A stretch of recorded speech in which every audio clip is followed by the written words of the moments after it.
우리의 삶에서 뭐 시험이라는 말이든 뭐 유혹이라는 말이든 뭐 이런 말을 들으면 순간 우리가 멈칫할 때가 있습니다.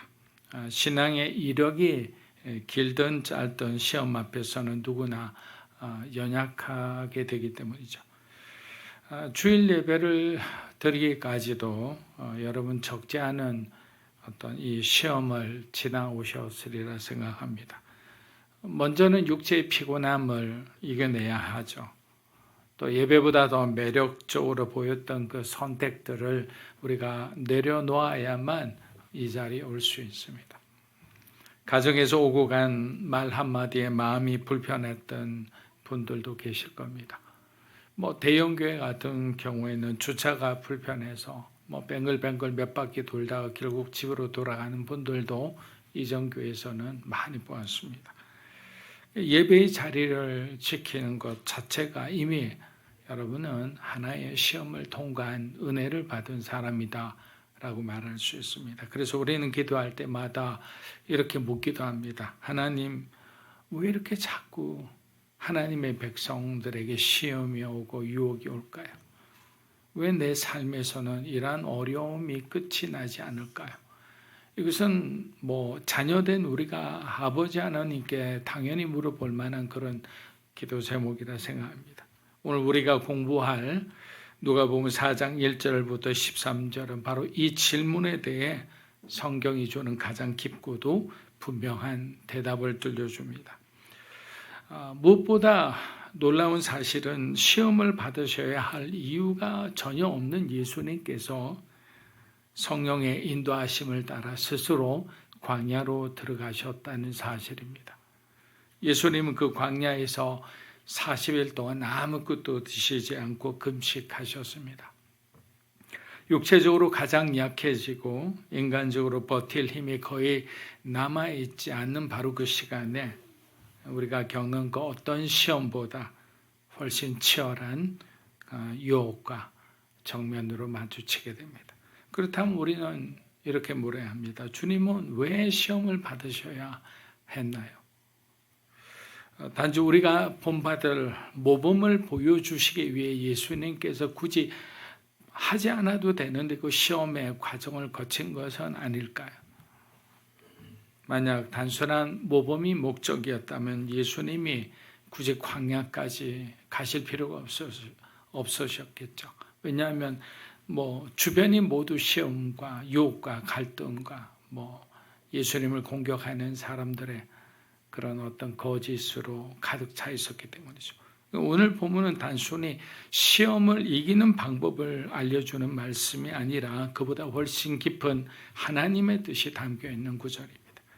아담이 넘어졌던 자리에서 예수님께서 어떻게 승리하시는지, 이스라엘이 광야에서 실패했던 바로 그 자리에서 예수님이 어떻게 끝까지 순종하셨는지, 그리고 그분의 승리가 오늘 시험과 유혹 속에 서 있는 저와 여러분에게 어떤 소망과 어떤 능력이 되는지를 바로 예수님의 시험을 통해 우리에게 말씀해 주고 있는 겁니다. 그래서 오늘 우리는 예수님이 걸어가신 그 광야의 길을 본문을 따라 한 걸음씩 한 걸음씩 우리 걸어가 보려고 합니다. 그 길에서 우리를 향하신 또 여러분을 향하신 하나님의 마음을 발견하기를 축복합니다. 누가복음 4장 1절 2절 우리 한번 읽어보겠습니다. 예수께서 성령의 충만함을 입어 요단강에서 돌아오사 광야에서 40일 동안 성령에게 이끌리시며 마귀에게 시험을 받으시더라. 이 모든 날에 아무것도 삽쇼지지 않으시니 날수가 다음에 줄이신지라. 자, 예수님은 우리가 지난주 배웠듯이 방금 요단강에서 세례를 받으셨습니다. 하늘이 열리면서 너는 내 사랑하는 아들이라는 하나님의 음성이 들려왔고 성령께서 비둘기처럼 예수님 위에 임하셨습니다. 인간적으로 보면 사역을 시작하기에 가장 좋은, 가장 충만한 순간입니다. 그런데 그때 성경은 이렇게 말합니다. 성령의 충만함을 입어 광야로 이끌리시다.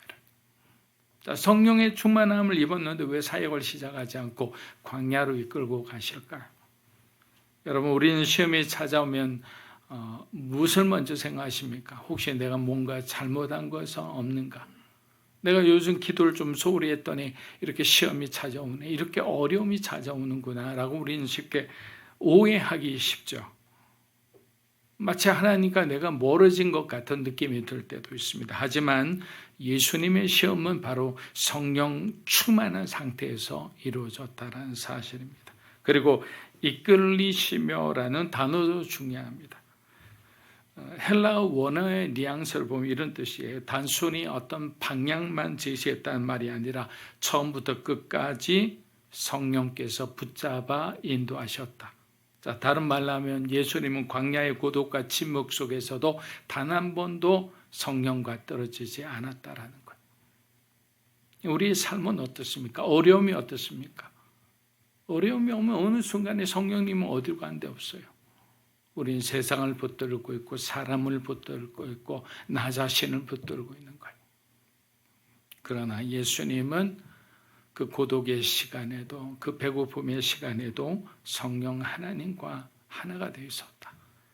그러므로 우리가 겪는 시험을 여러분 곧바로 하나님의 징계로 이렇게 오해해서는 안 됩니다.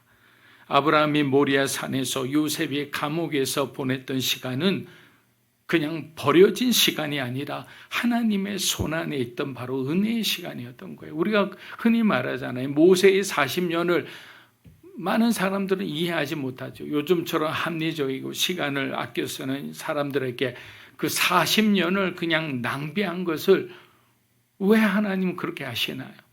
10년이면 충분하지 않았나요? 20년이면 충분하지 않았나요? 라고 항변하는 사람도 있겠지만 우리는 그것을 거룩한 낭비라고 했습니다. 여러분의 삶에도 그런 거룩한 낭비의 시간이 있는 거예요.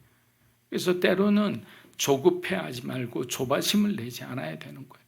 사람들과 비교하기 시작하면 내 마음이 먼저 막 어찌할 바를 몰라서 긴장하고 그 조바심에 결국에는 다른 선택을 합니다. 왜? 하나님의 말씀을 들을 여유조차 없기 때문에. 그리고 그 선택한 결과는 여러분들도 잘 아시지만 항상 우리를 불행하게 만듭니다.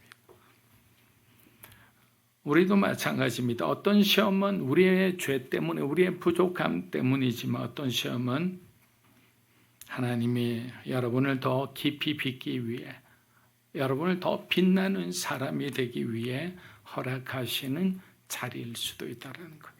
본문 2절은 예수님의 상황을 한 문장으로 요약합니다. 2절에 보면 뭐라고 되어 있습니까? 줄이신지라.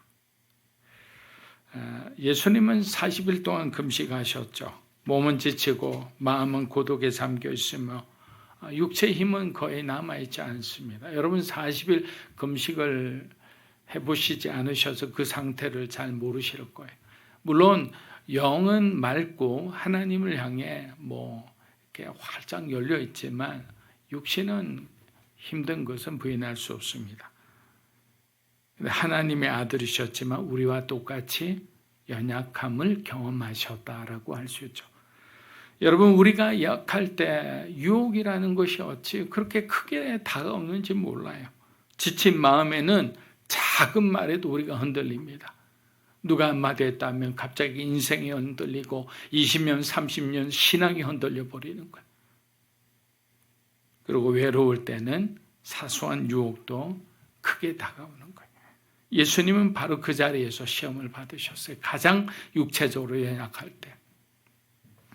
그래서 우리가 주님 너무 힘듭니다라고 고백하면 주님이 이렇게 말씀하실 수 있는 거예요. 나도 그 자리에 서 있었다. 예수님은 우리에게 모범만 보이시려고 광야로 가신 것이 아니라 우리가 넘어지는 시험과 그 유혹의 자리에서 우리를 대신에 승리하시고 우리를 도우시기 위해 바로 그 길을 걸으신 거예요. 그래서 그 광야의 자리는, 그 시험의 자리는 예수님이 우리를 위해 승리하신 자리다. 누가복음 4장 3절 4절 우리 한번 읽어보겠습니다. 마귀가 이르되 내가 만일 하나님의 아들이거든 이 돌들에게 명하여 떡이 되게 하라. 예수께서 대답하시되 기록된 바 사람이 떡으로만 살것. 사랑하는 여러분, 첫 번째 시험은 단순해 보이지만 예수님의 가장 연약한 부분을 겨냥한 시험입니다. 예수님은 앞서 말씀드린 것처럼 40일을 금식한 상태고 성경은 예수님의 상태를 줄이신지라는 표현으로 압축해서 우리에게 알려줍니다. 바로 그 순간 사단은 그 틈을 파고드는 거죠. 뭐라고 말합니까? 네가 정말 하나님의 아들이라면 이 돌들을 떡이 되게 하라. 말은 그럴듯합니다. 그러나 그 속에는 숨은 의도가 들어있습니다. 네가 정말 하나님의 아들이라면 왜 하나님이 너를 이런 상태로 두고 계시겠느냐라는 거예요. 지금 네가 겪는 배고픔과 고독, 이 무기력감, 이 모든 것이 정말 하나님의 사랑이 맞는지를 증명해보라고. 여러분, 사탄은 언제나 말씀을 근거로 해서 우리에게 질문하지 않아요. 항상 의심 위에서 질문을 합니다. 아들의 정체성을 흔들고 우리 하나님을 향한 그 아버지의 사랑을 흔들어야 되는 거예요. 그리고 이 시험은 예수님만 받은 것이 아닙니다. 우리도 똑같은 속상임을 듣게 됩니다. 하나님이 널 사랑한다면 너의 자녀들 중에 왜 이런 일이 생기냐? 하나님이 함께 계신다. 왜 내 삶에는 아무런 변화가 없느냐? 정말 네가 하나님의 친자녀라면 하나님이 이렇게 오랫동안 어려운 가운데 두실 리가 있느냐? 이것은 삶으로 공격하는 거예요. 환경으로 공격하는 거예요. 제가 여러 번 말씀드린 것지만 환경의 메시지에 속아 이렇게 우리가 넘어지는 사람들이 너무 많습니다. 눈앞에 보이는 것이 너무 크게 보이고 너무나 현실적이라는 것을 부인할 수 없는 사실입니다. 그러나 말씀이 아니라 환경을 보는 순간 환경 뒤에 숨어있는 그 사단의 그 속임에 우리는 재물이 되고 마는 거예요. 여러분, 사단의 전략에는 어제나 오늘이나 영원토록 변함이 없습니다. 하나님의 사랑을 흔들고 우리의 정체성을 의심하게 만드는 겁니다. 여러분, 이 정체성이 왜 중요한지 아세요? 가족 안에서 우리가 가족의 정체성을 가지고 있지 않는 그런 어떤 사람이 있다면 항상 그 가족에 어려움을 줄 수밖에 없어요. 교회 안에도 마찬가지예요. 내가 믿음으로 사는 교인이라는 그 확고부동한 정체성이 없다면 헌신의 시간에, 희생의 시간에, 함께 섬기고 봉사하는 시간에, 어려움이 왔을 때 그 어려움을 위해 함께 기도하는 시간에 그 사람은 그 자리에 있지를 않죠. 왜?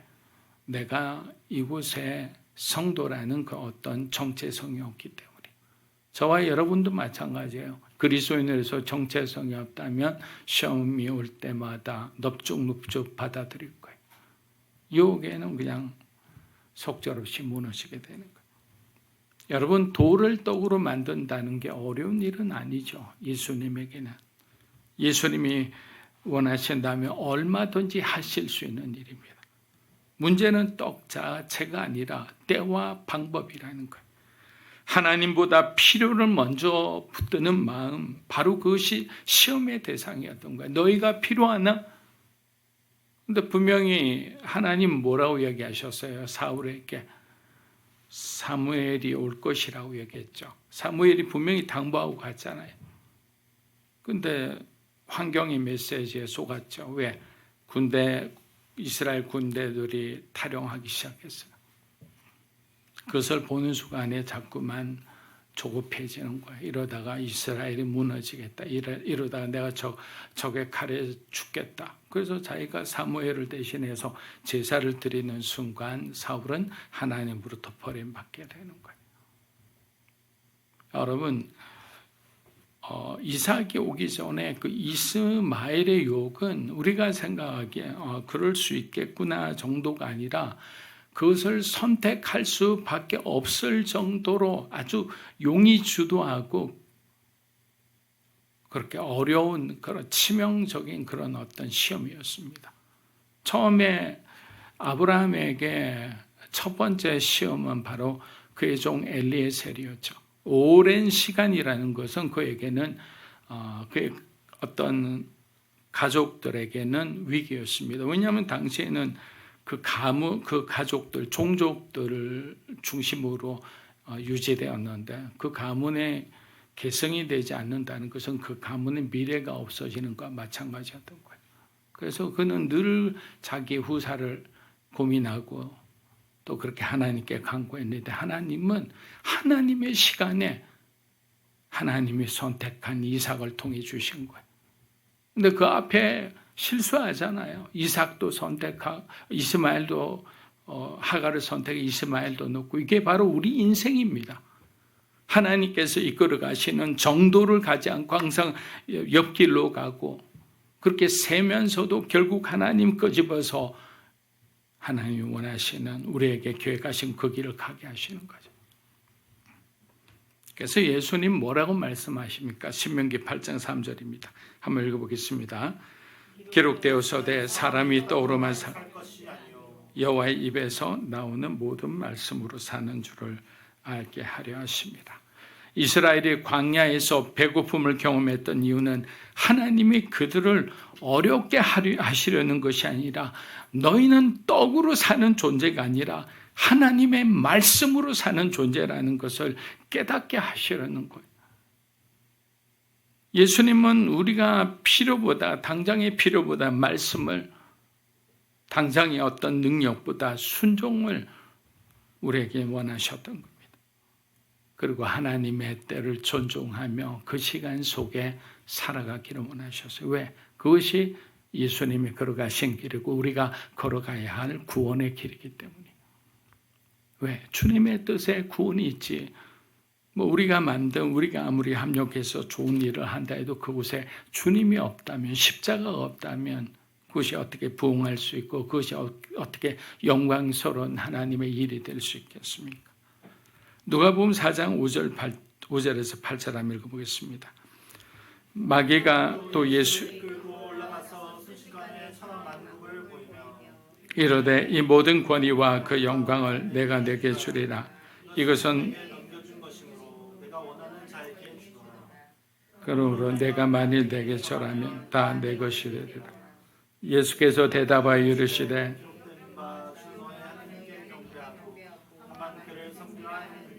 자, 첫 번째 시험이 예수님의 필요를 흔들었다면 우리의 필요를 흔들었다면 두 번째 시험은 예수님의 사명, 부르심을 겨냥한 시험입니다. 사탄은 예수님을 높은 곳으로 데리고 가 순식간에 천하 만국의 그 화려함과 웅장함을 보여주며 말합니다. 내게 절하면 이 모든 영광을 내게 주겠다. 솔깃한 유혹이죠. 그런데 이 시험의 핵심은 분명합니다. 하나님이 정하신 길이 아닌 더 쉬운 길을, 더 화려한 길, 더 인간적인 길을 선택하라는 유혹인 거예요. 예수님이 오신 목적은 세상을 다스리고 하나님 나라를 다시 세우기 위함입니다. 그래서 우리에게 달란트 은사를 주셨죠. 그래서 달란트를 주신 목적을 딱 보면 뭐라고 되어 있느냐면 교회의 몸을 세우기 위해, 그리스도의 몸을 세우기 위해서 내가 너에게 달란트를 주셨다라고 했어요. 결국 방언이라는 은사 외에는 모든 은사는 교회, 다른 사람을 위한 거예요. 이타적인 거예요. 예언이라는 것도 마찬가지예요. 예언의 은사를 바울이 주었다면 통변하는 능력을 주기를 구하라 합니다. 왜?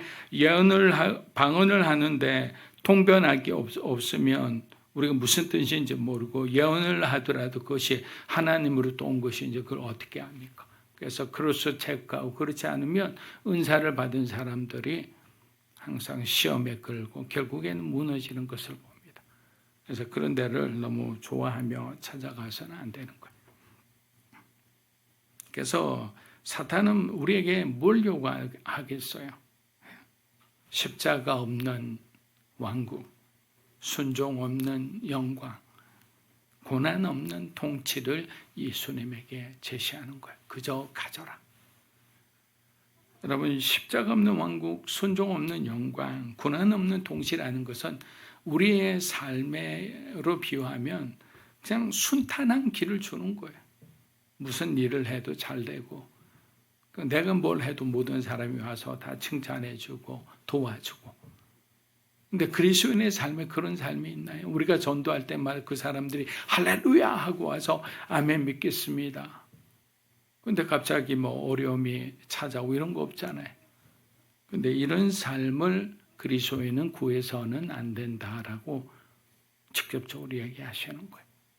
너의 삶은 고난 가운데 찾아오는 영광을 맛보는 삶이 되고 예수님의 십자가를 짊어지고 다른 사람을 섬기며 희생하고 쉬운 길과 어려운 길이 있다면 어려운 길을 선택하는 것이 그리스도인의 삶이라고 가르쳐 주시는 거예요. 왜냐하면 그 길은 하나님 앞이 아니라 하나님 아닌 것 앞에 무릎을 꿇는 길이기 때문에. 사탄의 말 중 일부는 사실처럼 들리죠. 그러나 가장 위험한 유혹은 항상 사실과 거짓이 섞여 있는 유혹입니다. 성경은 분명히 말하죠. 시편 24편 1절입니다. 땅과 거기에 충만한 것과 세계와 그 가운데 사는 자들은 다 여호와의 것이다. 다 여호와의 것이다. 이 땅의 모든 그 우주 만물, 왜? 하나님이 창조하셨기 때문이죠. 근데 우리는 막상 살아간다면 그 사실을 잊어버려요. 그 문제와 하나님하고 연결만 시키면 문제가 해결되고 내가 인내할 수 있거나 아니면 하나님께 더 간구해서 하나님의 뜻을 알 수 있을 건데 항상 우리는 문제를 사람에게, 부모에게, 친구에게 연결시켜서 해결하려고 하는 거예요. 사탄이 주겠다 한 영광은 애초에 아버지가 아들에게 주시기로 한 영광입니다. 그런데 사탄은 마치 자기가 주는 것처럼 이야기해요. 여러분, 사탄의 유혹은 늘 같은 패턴을 가지고 있습니다. 하나님이 기다리라는 말씀을 뭐라고 합니까? 지금 당장이라고 말하죠. 하나님이 아담과 하와에게 선악과를 먹으면 정령 죽으리라, 반드시 죽으리라고 말씀하셨는데 이 사탄은 뭐라고 바꿉니까? 결코 죽지 아니하리라. 이게 성경에 나와 있는 근거입니다. 그들의 패턴이죠. 말씀을 꽈서 비틀어서 결국엔 이것도 저것도 아닌 것처럼 만들어버려요. 예수님은 이 시험에 그냥 가만히 있지 않고 하나님의 말씀으로 대답하십니다. 신명기 6장 13절입니다. 내 하나님 여호와를 경외하며 그를 섬기며. 자, 누가복음 4장 우리 9절에서 12절 한번 읽어보겠습니다. 또 이끌고 꼭대기에 세우고 이르되 내가 만일 하나님의 아들이거든 기록되었으되 하나님 너를 위하여 그 사자들을 명하사 너를 지키게 하시라 하였고 또한 그들이 손으로 너를 받들어 내 발이 돌에 부딪히지 않게 하시리라 하였느니 예수께서 대답하여 이르시되 주는 이제 마지막 세 번째 시험입니다. 사탄은 예수님을 예루살렘 성전의 꼭대기로 데려가 온 도시가 발 아래 보이는 아찔한 높이 위에 세웁니다. 바람이 불면 몸이 흔들릴 것만큼 높은 그 자리에서 사탄은 아주 태연한 척 목소리로 말합니다. 내가 만일 하나님의 아들이라면 뛰어내려라. 여러분, 이것은 단순한 도발이 아니고 지금 예수님이 서 계신 그 자리가 얼마나 위험한 자리인지, 자칫 잘못하면 죽을 수도 있는 그 자리임을 알고 이야기하는 것. 이렇게 하나님의 예수님을 희롱하듯 저와 여러분을 희롱합니다. 정말 삶이 어렵거나 병으로 힘든 사람들에게 붙잡을 어떤 근거가 없는 사람들에게 이렇게 사단은 유혹을 해서 결국에는 세상 사람이 되게 만드는 거예요. 발끝에서 아래를 내려다보면 끔찍하죠. 두려워서. 그러나 사탄은 그 자리에서 믿음처럼 보이는 유혹을 합니다. 성경에 기록되었지 않느냐. 하나님이 천사를 보내 너를 붙들어 주신다고 하지 않느냐. 그러니 뛰어내려 봐라. 정말 붙들어 주시는지 안 보자. 여러분, 이것이 바로 사탄의 전략입니다. 죄를 죄가 아닌 것처럼 보이게 만들고 시험을 마치 믿음의 도전처럼 그렇게 바꿔버립니다. 세 가지 시험 중 가장 교모한 이유가 바로 여기에 있는 거예요. 전혀 악해 보이지 않는 말, 말씀을 인용한 말, 그리고 내가 믿는다라면 해보라는 그런 속삭임. 근데 그 안에 있는 숨은 목적은 하나님을 신뢰하지 말고 하나님을 시험하라는 거예요. 어떻게 그리스도인들이 하나님을 신뢰하지 않고 살아갈 수 있습니까? 어떻게 우리가 매일 하나님을 시험할 수 있겠습니까? 맨날 기도원의 페이지를 드러내고 기도원도 이렇게 했는데 우리도 하나님께 이렇게 해주시라고 시험해보면 어떻게 했습니까?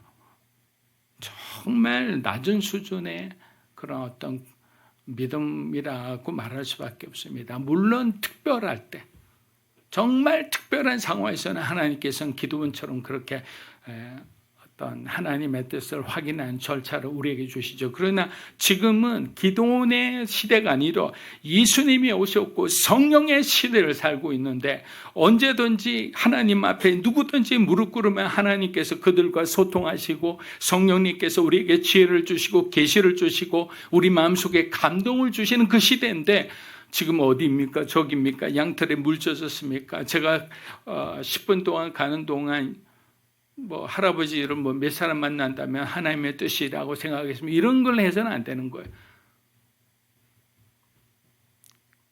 하나님을 신뢰하는 것이 믿음이지 하나님을 시험해서는 안 됩니다. 말씀을 마무리합니다.